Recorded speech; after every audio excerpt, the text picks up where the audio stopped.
Satu sudah ditahan di Bangka.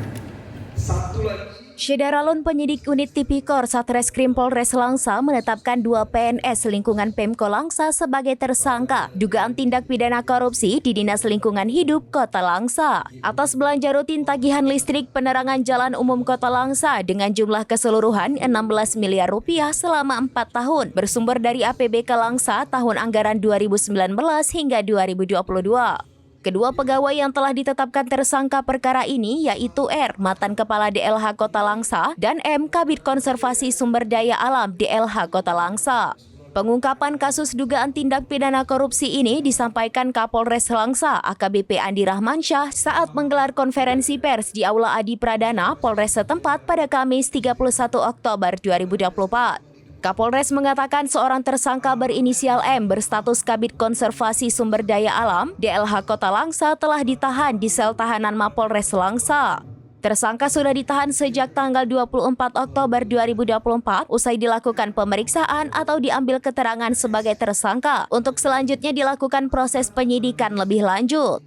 Sedangkan tersangka R, mantan Kepala DLH Kota Langsa, saat ini belum ditahan karena penyidik masih melakukan pemberkasan atau melengkapi berkas perkaranya, di mana terhadap pengelolaan atau pengadaan belanja rutin itu diduga tidak sesuai dengan ketentuan yang berlaku, jumlah uang yang telah dikeluarkan oleh Pemko Langsa.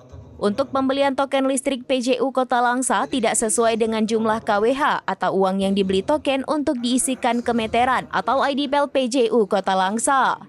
Terhadap tersangka R akan dilakukan proses untuk pengembalian dari temuan hasil penghitungan kerugian keuangan negara pada periode bulan Oktober hingga Desember 2022 sebesar Rp79.670.000 mengingat biaya kebutuhan lidik atau sidik Polres Langsa. Dan ada kemungkinan potensi tersangka, tapi saya kan hanya mengatakan potensi tersangka. Ada lagi? Gimana Pak? Ada lagi potensinya, tapi saya tidak bisa sebutkan karena kami potensi belum tentu jadi bisa jadi. Intinya kami akan melakukan setransparan mungkin kegiatan ini. Penindakan untuk satu sudah ditahan di Bangka. Satu lagi kita lengkapi berkas perkara supaya cantik dia bagus. Ya, kalau kita nanti merasa bisa kita tahan dengan kuhab, saya kata kuhab dan alasan pertimbangan penyidik ada tiga ya, melarikan diri, mengulangi perbuatan sama, menghilangkan barang bukti. Ya kalau sampai pertimbangan kami sudah oke. Dari Langsa, Zubir, SerambiNews.com. Download Tribun X sekarang, menghadirkan lokal menjadi Indonesia.